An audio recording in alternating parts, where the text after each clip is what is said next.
Hola niños y niñas, bienvenidos una vez más a sus clases virtuales, esta vez del área de personal social, en Historia del Perú. Hoy vamos a hablar del virreinato y cómo surge el virreinato en el Perú. Para eso vamos a recordar los hechos o cosas que pasaron antes de la llegada del virreinato. Muy atentos al siguiente video. Una invasión cruel, una religión impuesta, un espíritu indomable.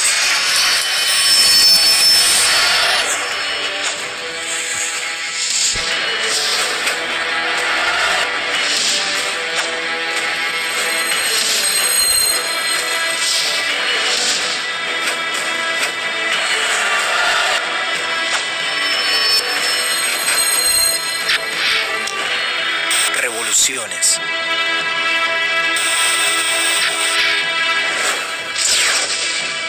Revolución de los pueblos andinos, el movimiento Taquiongoi.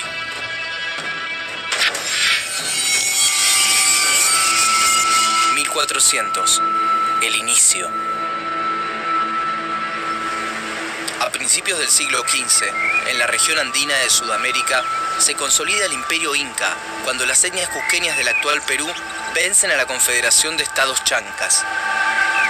La población andina alcanza los 12 millones y queda unificada en la fuerza. Para fines de ese siglo, el 11º monarca inca, Huayna Cápac, logra la máxima expansión y riqueza del imperio, en coincidencia con la llegada a América de Cristóbal Colón en 1492. Tan solo un año más tarde, llegan los primeros sacerdotes católicos a imponer su religión. Porque para la reina Isabel, los indios deben ser iguales a quienes viven en el viejo mundo. Súbditos, libres, pero sobre todo católicos. Se inicia entonces una conquista que es al mismo tiempo comercial, territorial y religiosa. 1523. El avance.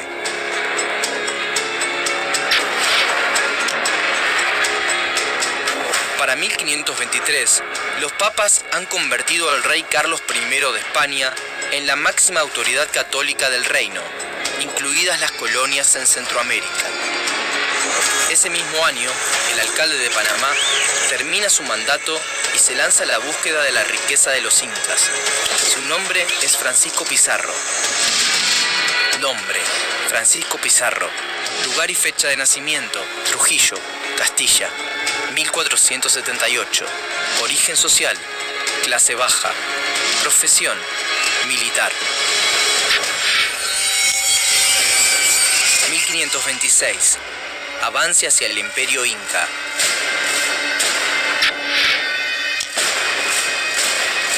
En 1526, Pizarro capitanea una expedición por mar hacia Pirú, un territorio apenas conocido.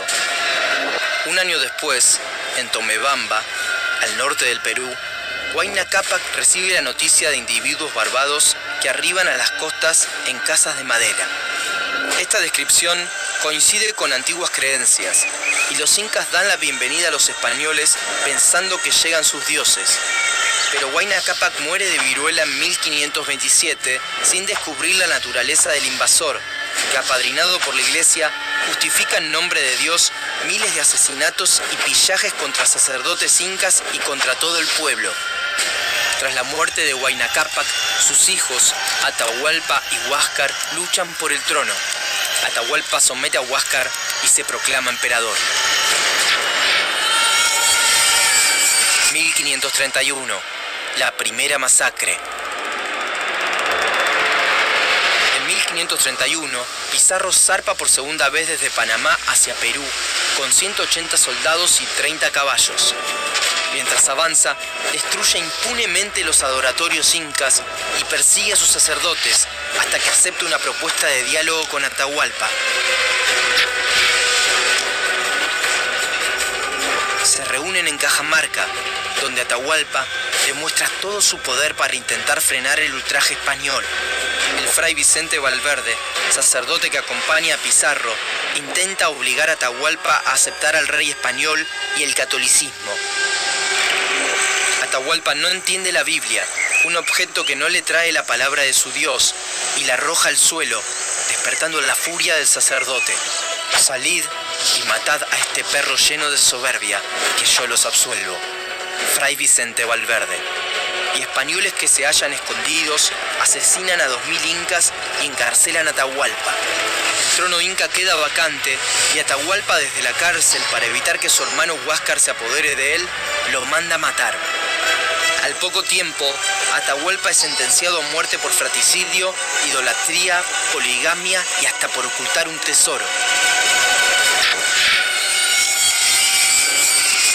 1533. El imperio se desmorona.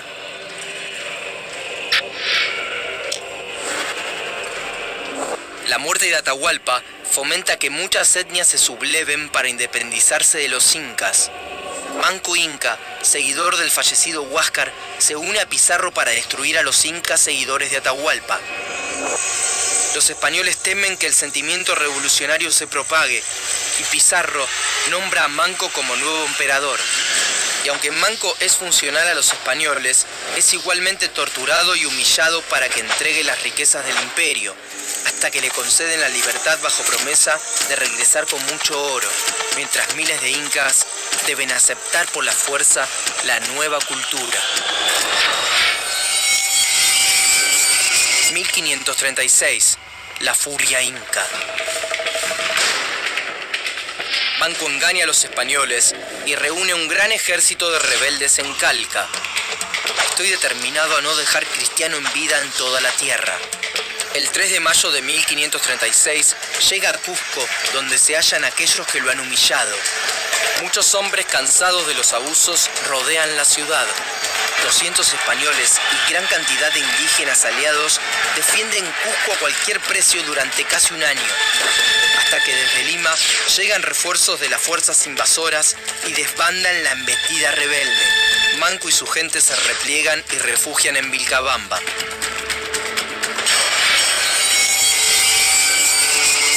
1542.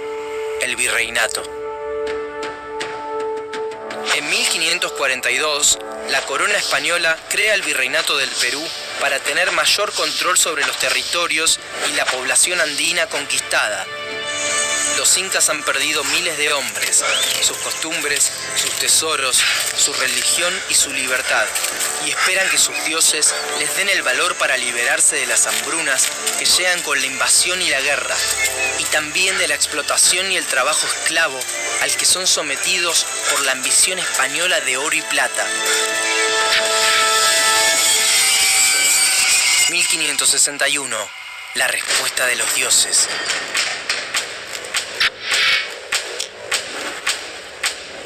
En 1561 nace el movimiento Taquiongói en la región de Huamanga, Ayacucho, Perú. El Taquiongói es la resistencia política y religiosa andina más importante contra la invasión española. Los taquiongos son sacerdotes de distintas etnias que se proclaman mensajeros de los dioses andinos humillados. Para ellos, las enfermedades, abusos y hambrunas que siguieron a la conquista son producto de haber perdido su culto. Por eso, buscan cortar de raíz el avance católico, purificando a los incas bautizados e impidiendo nuevos bautismos. No crean en Dios ni en sus mandamientos, ni adoren las cruces, ni entren a las iglesias. Creen que las deidades los hacen tocar y bailar para restaurar la cultura perdida. El movimiento coincide con el reinicio de las hostilidades incas hacia los españoles, de la mano de Titu Cuzi Yupanqui, hijo de Manco. Las fuerzas de Titu Cuzi atacan pueblos, ciudades y caminos, mientras el movimiento Taquiongói cala profundo en el pueblo inca como esperanza de libertad. Uno de los líderes taquiongos visibles es Juan Chocne. Nombre: Juan Chocne. Lugar y fecha de nacimiento: Huamanga, fecha desconocida. Origen social: desconocido. Profesión: cacique o curaca. Ahora, además de los ataques de Titu Cuzi, es el pueblo el que intenta expulsar a los españoles. La rebelión se expande a Lima, Cusco, Arequipa, Chuquisaca y La Paz. Son cada vez más Los incas que se sublevan luego de años de sometimiento, pero cuando parece que el pueblo y sus dioses van a expulsar al invasor, son duramente reprimidos por el clérigo español Cristóbal de Albornoz. Chocne y los principales jefes son azotados y rapados como señal de vergüenza. Y para 1570, el movimiento del Taquiongói pierde poder y deja de ser una amenaza, hecho que coincide con el envenenamiento y muerte de Titu Cusi Yupanqui.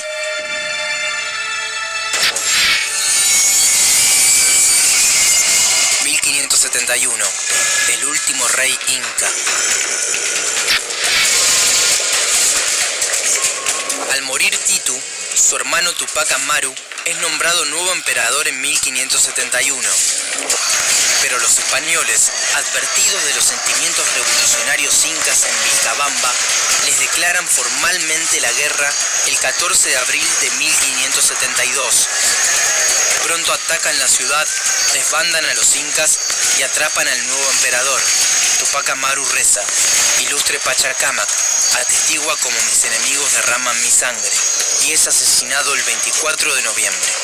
La población de los Andes, que en 1400 era de 12 millones, para 1590 es de solo 1,5 millones. El salvajismo con el que la corona española intentó doblegar una cultura no fue ni será suficiente para calmar el espíritu guerrero de los hombres y mujeres de los Andes. Bien, niños, después de haber observado el video, pues llega al Perú el virreinato. Y el virreinato, niños, es el periodo durante el cual nuestro territorio fue gobernado por los virreyes, los cuales eran representantes del rey de España. Esto más o menos se extiende desde el año 1542 hasta el año 1824. Pero, como ustedes saben, la invasión española llegó en la época del Imperio Incaico, que estuvo a cargo por Francisco Pizarro y Diego de Almagro. Ellos obtienen el poder y dominio absoluto, pero surge la guerra interna llamada Guerra Civil de Encomenderos, a cargo de los pizarristas y los almagristas. Todo esto porque desde España se mandan las leyes nuevas. ¿Y qué eran las leyes nuevas? Pues decía que el poder debía volver a la corona española. Es así que el rey de España impone estas leyes nuevas y a este periodo pues se le llamó virreinato. El virreinato, niños, duró aproximadamente 40 años y abarcó los territorios peruanos, bolivianos, ecuatorianos, colombianos y una parte de Argentina y Chile también. Entonces, el dominio que tuvo en el virreinato pues fue enviado desde España y la autoridad máxima era el rey.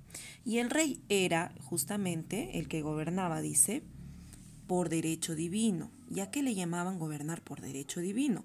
Pues decían que era enviado por Dios a gobernar. Así lo llamaban en España. Las leyes que dictaba el rey recibían el nombre de reales cédulas. Los reyes que gobernaron España durante el virreinato pertenecieron a 2 dinastías, ¿ya? Estas dinastías españoles eran las siguientes. Una era la dinastía de Habsburgo en Austria y otra era la dinastía borbónica en Francia.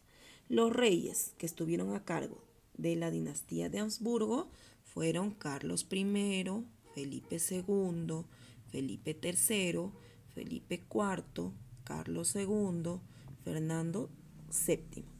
Y los reyes de la dinastía borbónica desde Francia eran el rey Felipe V, Felipe IV, Carlos III y Carlos IV. Entonces, mejor dicho, estas dinastías se encargaron de dictar las leyes desde España a cargo de la autoridad máxima de estos reyes. ¿Ya, niños? Acá están los reyes durante el virreinato que gobernaron, ¿ya? Uno de estos, pues, dentro de la dinastía de Habsburgo, están en la parte de arriba. los que están acá arriba son los de la dinastía de Habsburgo. Y los que están en la parte de abajo, a ver, un momento, son de la dinastía borbónica en Francia. Acá les voy a mencionar, como les he dicho anterior, ¿no? Pero ahora con algunas imágenes. Carlos I, niños, fue el apodado el Hermoso, y él se convirtió a España en una potencia mundial. Su mandato fue aproximadamente en el año 1535.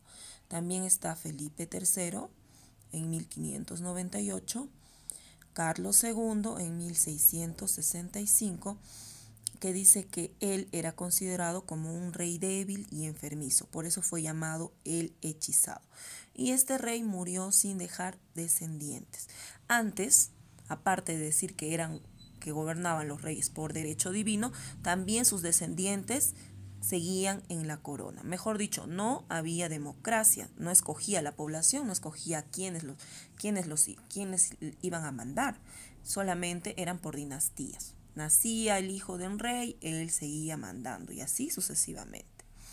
Luego está Luis I en el año 1724, Carlos III en el año 1759, Fernando VII en el año 1808.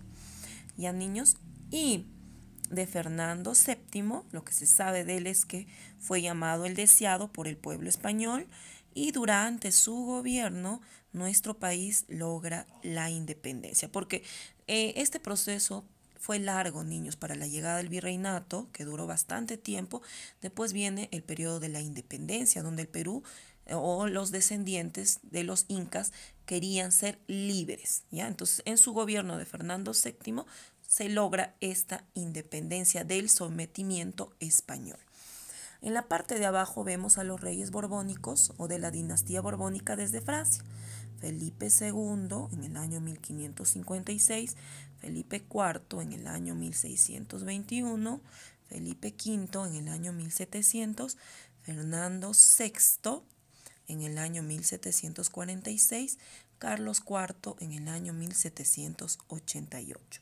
Entonces, de Felipe V, de acá, se tiene un dato, dice que fue el primer rey español de la familia Borbón. Aplicó una serie de medidas llamadas reformas borbónicas para modernizar España, ¿ya? Entonces, esto fue la dinastía de los reyes que gobernaron durante el virreinato. Ahora, ¿cómo es que el virreinato impone sus leyes? A través del Consejo de las Indias, ¿ya? ¿Y qué era el Consejo de las Indias? Pues el Consejo de las Indias fue creado en el año 1524 por el emperador o el rey Carlos V. Dice que este organismo era el máximo tribunal de justicia que tenía a cargo la administración de todas las colonias que pertenecían a América. Fue creado para atender los asuntos de América, tenía plena facultad de intervenir en todos los órdenes económicos, legales, políticos, militares y religiosos. Mejor dicho, el Consejo de las Indias fue creado para dirigir principalmente los intereses de España, para que gobiernen en América. Este consejo, niños, elaboraba las leyes que después se aplicarían en el virreinato, como órdenes, mediante el cual tenían el control y directo poder absoluto sobre los pueblos, entre ellos el Perú. Un aspecto muy importante de este consejo era pues que ellos tenían poder absoluto. Por ejemplo, se impuso el catolicismo, porque antes los incas creían pues en el dios Sol, entonces se impuso la religión. También se impuso el idioma castellano o español, porque antes el idioma era quechua. Y además también se impuso el trabajo forzoso. Esto desde que llegaron Pizarro y Diego de Almagro, pero continuó durante el virreinato, donde, ¿qué era el trabajo forzoso? Era el trabajo que hacían como esclavos los indígenas. Eran mandados a las minas a trabajar para explotar el oro y la plata. Dice que a veces los metían hasta por 2 semanas sin comer. Eran sometidos y maltratados, ¿ya, niños? Entonces, este consejo sirvió para que ellos dominaran todos los territorios conquistados. y esto durante el virreinato. Entonces, esto básicamente, niños, surgió en el virreinato, ¿no? Y todo el dominio que ellos tenían siempre era a cargo de los reyes de España. Los virreyes hacían cumplir las leyes de España, de los reyes de España. ¿Por qué? Para que los reyes tengan únicamente el control absoluto y se puedan, o mejor dicho, puedan tener riquezas. ¿Ya, niños? Entonces, eso sería básicamente nuestra clase de hoy, ¿no? Acá está el Consejo de las Indias, es una pequeña imagen donde están tomando los acuerdos, donde intervenían también los reyes y también, me olvidé decirles que una parte importante era la Iglesia Católica, que también intervenía en los acuerdos, ¿ya, niños? Entonces, esto sería nuestra clase de hoy. Ahora viene el trabajo de ustedes. Quiero que me copien este primer mapita con la imagen o pueden dibujarla y acá me pueden agregar más datos del virreinato. Pueden copiar, sí, pero me agregan algunos datos más del virreinato. Eso primero, luego me copian este mapa con colores bien bonito de las descendencias, o mejor dicho, de la dinastía española, los reyes que estuvieron a cargo durante el virreinato. Luego de haber hecho esos dos mapas, me pegan la ficha de trabajo y posteriormente me resuelven las páginas del 6 hasta el 8 del libro de personal social. Niños, espero que les haya gustado la clase de hoy y cuídense muchísimo y nos vemos muy pronto. Nos vemos, chicos.